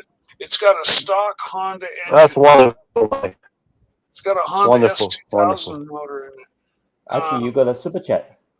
What's that? Super chat. We needed some super chats today. We got another super chat. Patel Philippe, $5. AC3, give us some details of the Rolex sub. What's it about? Why should you buy one? Why is it iconic? Look, the Submariner Rolex has always been about. Rolex has always been about waterproof. Waterproof watch. And I mean, let's face it, it's so iconic. This is probably the most famous, the most wanted Rolex of all time is the Submariner date. And I love the no date, but as I said, when I had a choice, mine was stolen. I still own it technically. Yes. I had a choice of a date or a no date. I went for the date because it's just this watch can be a one and done, Mike. Do you see that? Absolutely. 100%. So you now have your Omega and the Rolex. Is that correct? Yeah. So I don't need to really go any further than this right now. It's going to probably be Speedmaster. I'm going to be spending my money on my other things, my other fun things to do. Amen. I'm washed out right now. Mike. Hey, Mike, how big is the racetrack? Is it like a mile around? How big is it? It's Sears Point, man. I think it's 2.3 miles. It's Sears Point. You haven't heard of Sears Point? Sears Sonoma Point. Raceway, where they run NASCAR and the Indy cars. It's a famous racetrack, man. It's like as famous as Laguna Seca. Is it oval? No, hell no. They have a drag strip and then it's a road course. And up Have above. Have you been to Vegas recently, Mike? No. Because they have like an exotic car rental place with a big track, like just outside of Vegas. My friend did that and rented a Lambo for a day, and Yeah. They let him and his family, like, I guess, just take it and rent it for the day. And I guess if they inspect it really carefully when you return it, charge you. Uzi on. Hey, Uzi, what's going on? Let's talk about you. No. I missed the first part of the show. I didn't see that Mike the Snake got a Submariner. Congratulations, Mike. Thank you very much. Is that your second stainless steel black bezel boring sub? No. Oh, so this is your second time getting the same watch. This is my fourth. You didn't call me first. You didn't call me first. No, I'm sorry. Come on, dude. That watch is. But congratulations, but it's boring. It's nice, but it's boring. I'm being honest, dude. You should have got the gold one. You should have called me first. No, I don't. Me and gold, no, unless it's white gold. So you've had the 41 before in the past? I have, yeah. You said 3 times already? Well, no, I've had one other 41, and I've had 2 other 40 millimeter subs. Which one do you like better? Do you like the 40 or the 41? The 41, most definitely, and more than that, even in that size range, I prefer the Sea Dweller deep. The Sea Dweller in 40. Now I owned a James Cameron, the bigger one, the 44 millimeter, and that watch was just fine too. But I kind of thought that it was gonna, kind of because of its special dial and stuff, that it was gonna kind of be a collector's item, and maybe be a short release. And it didn't turn out to be. So it's not as special as I thought it was going to be. And if I'm going to get a one and done, it's not going to be a honking James Cameron. It's going to be appropriately sized 41 sub. And can I stop you for 1 second, Mike? 1 second. So did you have this? I saw you were on the dungeon earlier. Did you have this watch in your possession at that time? Earlier? Yes. Yeah. And you didn't bring it up. No, I wanted to save it for fucking Archie, but you said screw Eddie. Okay, that was nice of you. Okay, I got you. Well, no, man. Hey, I got you. Yeah, man. Real nice shit. All right. Dude, don't give me that. Noted. Guess what? Noted. That's called lying by Mike. That's lying by omission. So you're a fucking liar. He's just going crazy. We got a super chat here from Watch Nerd Nick, $9.90 Malaysian ringgit. Check out the new Moza Endeavor small second pop.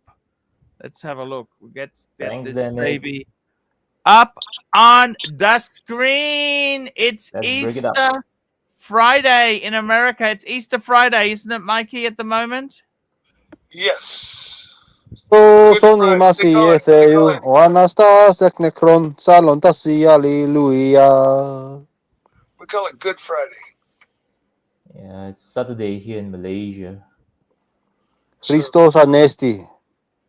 Halitos anesti. Christ is risen. Truly he is risen. Now, you told me you're not actually Jewish. Is that right, Herman? No, I'm not Jewish. No. But is that Jewish? I think that was Greek. Greek. Okay. Christian. How come you know so much about Judaism if you're not Jewish, Herman? I lived in New York City. I watched public access television. Right. Oh, okay. No, I got dialed into the right channel. Cool. Let's have a look here. So these watches here are quite interesting. Here we go. Blah blah blah. Look at the colors on these fuckers here. This is the Pop collection. Look at this. 30,000 Swiss francs. Fuck, it's not cheap. God damn. It's hideous. It's hideous. It looks like Studio Underdog chronograph. Wouldn't you the buy watermelon. Calatrava? Wouldn't you buy Calatrava before you bought this for the same But price? you know what, Herman? They do collaborate with Studio Underdog. They did a collaboration with it. Oh, really? Okay, I didn't know that. Yeah, There the we go. Passion Project. Studio Underdog one. Here you go. I like Passion those Project. colors. Yeah. Those are cool color combo. And the thing with this is you've got to get both together. You can't buy them separately. Oh, is that right? Yeah. I don't So know. that's- I think I feel Moser- sometimes I feel like the people at Moser are smoking crack a little bit. Sorry. So what do you think of that, Archie? What do you think of the small second? You know what? I really like it. I like the simplicity of it there. Moser has got some interesting stuff. I really do like the Endeavour line. The Endeavour line is really cool. I like the Streamliner. You know, that's the traditional. The Heritage I like. I like the Pioneer. I like most of their lines there. I think, in all honesty, I really fucking love. I like this Chinese calendar limited edition. That's cool. But with Moser, for the money, you're not going to buy that for the money. You're going to buy something else. They also do that one with Messina Labs. Look at that, Moser Messina Lab. I don't know why they got involved with that guy there. I don't know. He's just a friend of Houdinki. He's a real estate agent. Okay, he's a that Messina guy. He's just a real estate agent. I don't understand what makes him so special. And, he's a bit of an arsehole. He's a bit of to be completely honest with you, the guy's a bit of an arsehole. He banned me from the Paddock Forum on Time Zone. Do you ever remember that thing called Time Zone? The forum? Time Zone. No. Yeah, that's but yeah, no, it's interesting. It's interesting watch. I got to be honest with you. I think if I was to pick a Moser Endeavour, I like that tourbillon. I like that bluey color there. I like the tourbillon. I like this purple Grapple. Studio Underdog. That's the Passion Project. They've got some really interesting stuff here. The pops. You know what? I like it. I really like it. It's unusual. Do you like it, Herman? Which one? How about the Blue Lagoon? See, that's just a simple one. Look at the Blue Lagoon. 22,000, 44,000 Aussie. What do you think of that? White gold? It's steel. Oh, It's not cheap. It's not for the faint at heart. There are better options in that price range. Yeah, Come on. I'd be getting my overseas 4,500 blue 3-hander for the same price.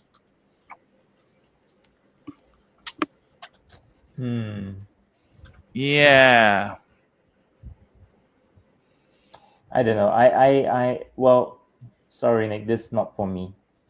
You know, this reminds me of a Seiko Presage cocktail time, kind of, with no numbers. The small second pops thing actually kind of reminds me of the what do you call this glasuta. What? Not their panner, not their not glasuta. Sorry, what was it again? Nomos. Nomos. Oh. You know, Nomos had this color scheme thing that's going on. You know, with their weird colors. They came out with, I think it was last year Watches and Wonders. They came out like more than 30 over different color variants, and this kind of reminds me of that. The Endeavour small second pop, the color scheme that they have. Well, what's always drawn me to Moser is their dials. Oh, that's true. The first thing I do when I see a Moser, is like, bam, stare at the dial for a while and then go ahead and look at the rest of the watch, because their dials tend to be off the hook. Grand Seiko too, but you're not going to buy either brand, right? Like, Not at 22,000. Like I said, I'd be buying my Grail for that. But I was just commenting that Moser and their dials. Moser makes amazing dials. I've seen so many absolutely gorgeous dials from Moser, more than from most other companies. You know. Yeah. So apparently these dials here, they're all stone dials. Which ones? The Moser, the ones that the small second pop, they're stone dials. Really? Interesting. Not this one on the screen. The earlier one that the colorful ones. Yeah, that's stone dial. Stone, huh? Interesting. Yeah, So Yeah, look at this here. This is the pops. it's just sort of Pops pistachio stone, colored stone, and pink colored stone.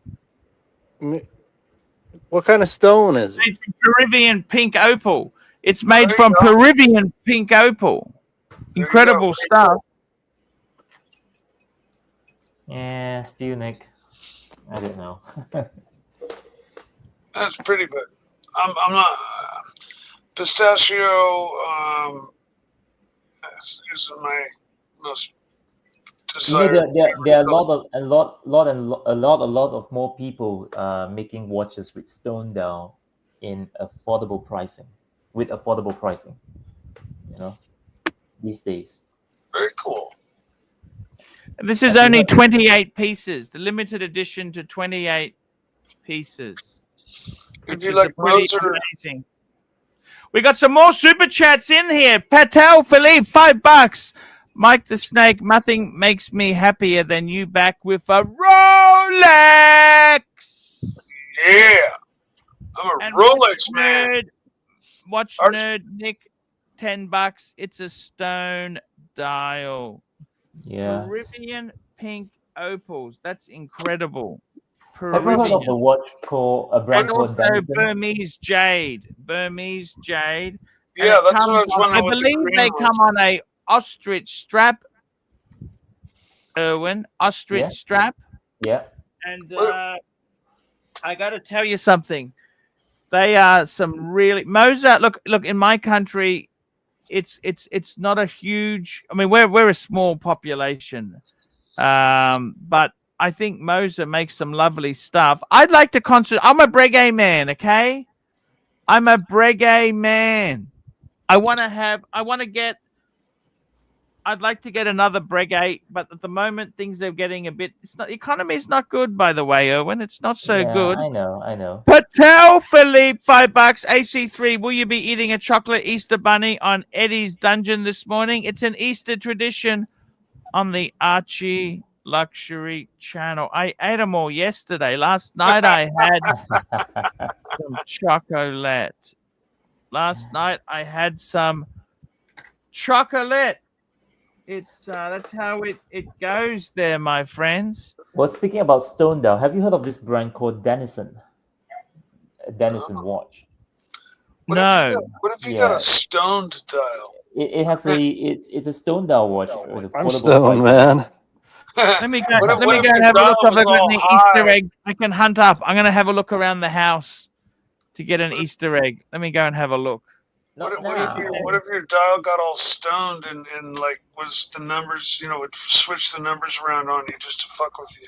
Yeah, man. I mean, the dudes at what's that place that we just were Moser? The dudes at Moser are stoned as fuck, man. They're smoking some good shit. They're smoking some good shit, man. Don't get me wrong. I mean, Moser, they do make great watches. They're really nice. I do Agreed. love the.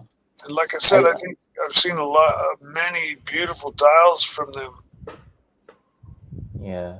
The watches themselves, were secondary, and I need to kind of individually assess each one. Continue. I didn't mean to interrupt. I'm sorry.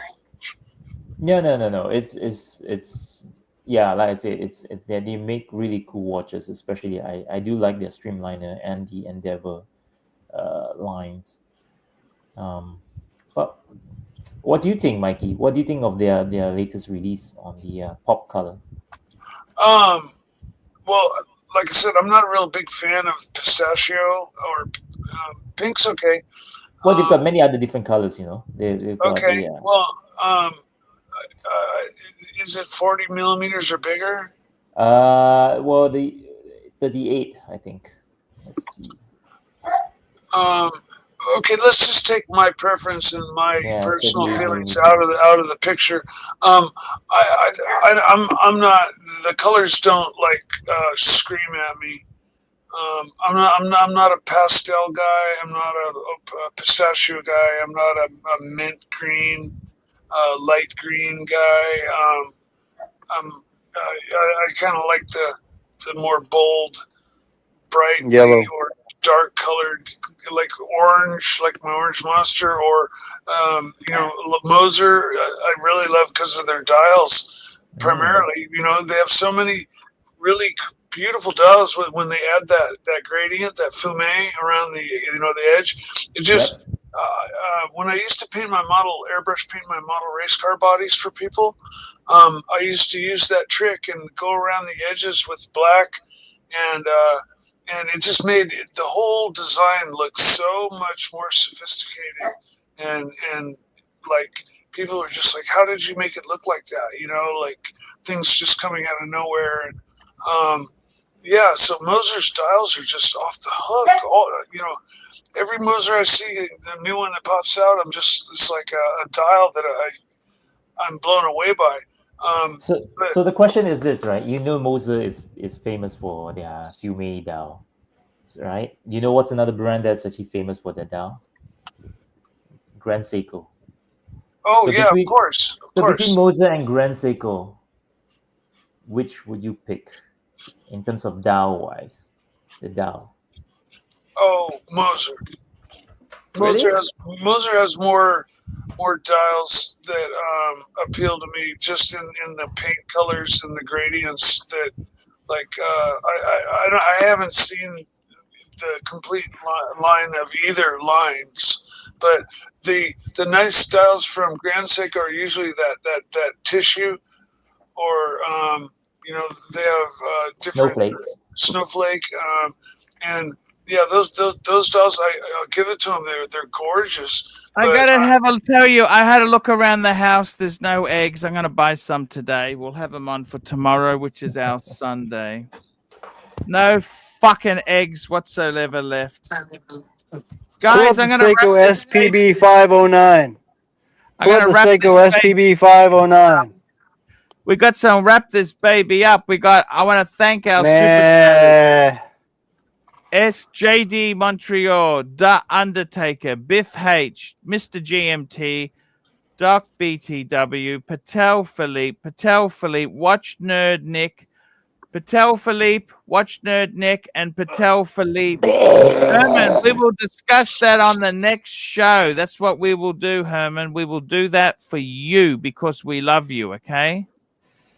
Guys, that's the show for today. We'll be back tomorrow, fuckers! Herman, see you, Uzi. See you, Mikey. See you, Herman. Bye, Archie.